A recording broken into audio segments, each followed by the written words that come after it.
नमस्कार विद्यार्थियों, आज के वीडियो में आप सभी का स्वागत है।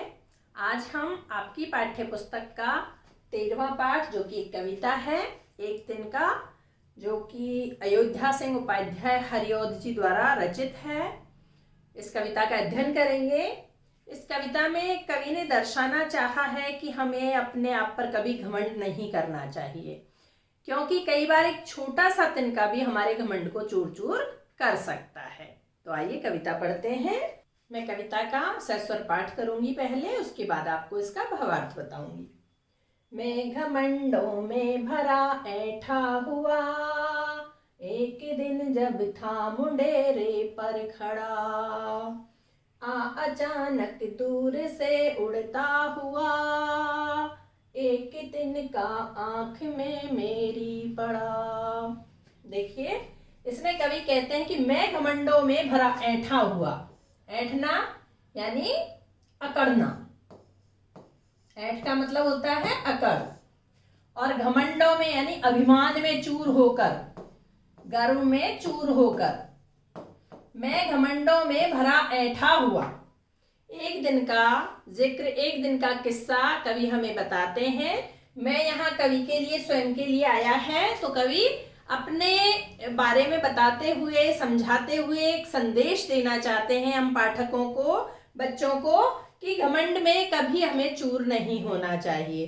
तो अपना एक प्रसंग बताते हैं कि एक बार मैं बहुत घमंड में चूर हो करके, एक दिन जब था मुंडेरे पर खड़ा। मुंडेर बोलते हैं छत के किनारे को, छत पर जो दीवार बनी होती है उसको मुंडेर बोलते हैं। तो कवि क्या कहते हैं कि एक दिन में घमंड में चूर होकर के एकदम अकड़ा हुआ था और छत के किनारे पर खड़ा था।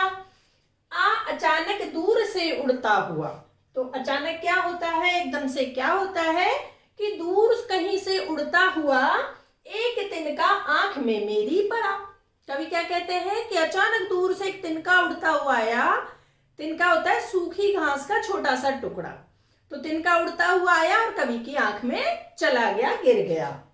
आगे क्या कहते हैं कवि, मैं झिझक उठा हुआ बेचैन सा, लाल होकर आंख भी दुखने लगी, मूठ देने लोग कपड़े की लगे, ऐठ बेचारी दबे पांव भगी। आगे कवि कहते हैं कि मैं झिझक उठा। झिझकना होता है एकदम घबरा जाना, डर जाना, सहम जाना। तो कवि क्या कहते हैं, एकदम से मैं घबरा गया, हुआ बेचैन सा। बेचैन यानी व्याकुल, परेशान। वो कहते हैं कि मैं एकदम से घबरा गया और बेचैन सा हो गया, लाल होकर आंख भी दुखने लगी। और कवि क्या कहते हैं कि उनकी आंख में जो तिनका गिरा था उसके कारण उनकी आंख एकदम लाल हो गई और दुखने लगी, यानी दर्द होने लगा आंख में। मूठ देने लोग कपड़े की लगे। मूठ होता है कपड़े को इकट्ठा करना।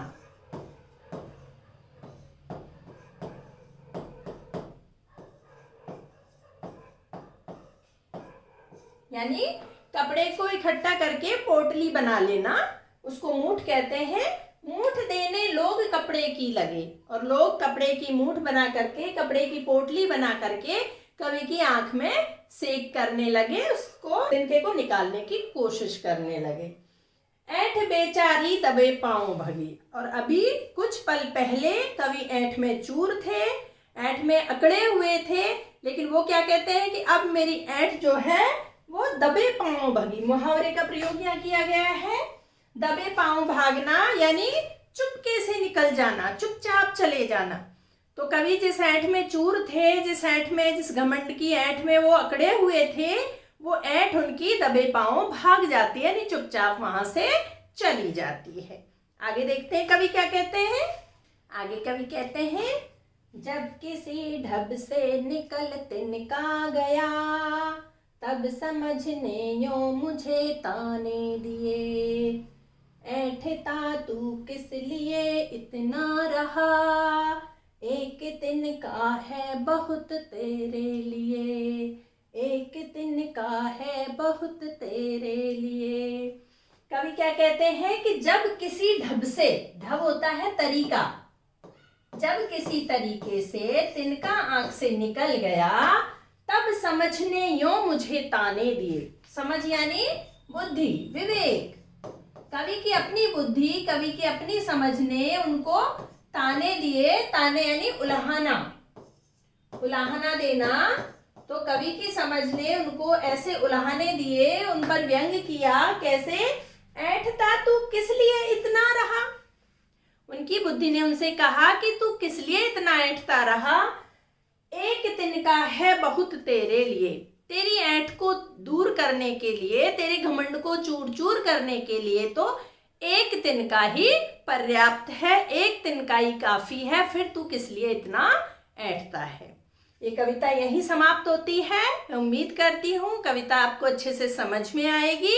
वीडियो अच्छी लगे तो लाइक, शेयर और कमेंट कीजिएगा। और यदि आप मेरे चैनल पर नए हैं तो चैनल को सब्सक्राइब करना ना भूलिए।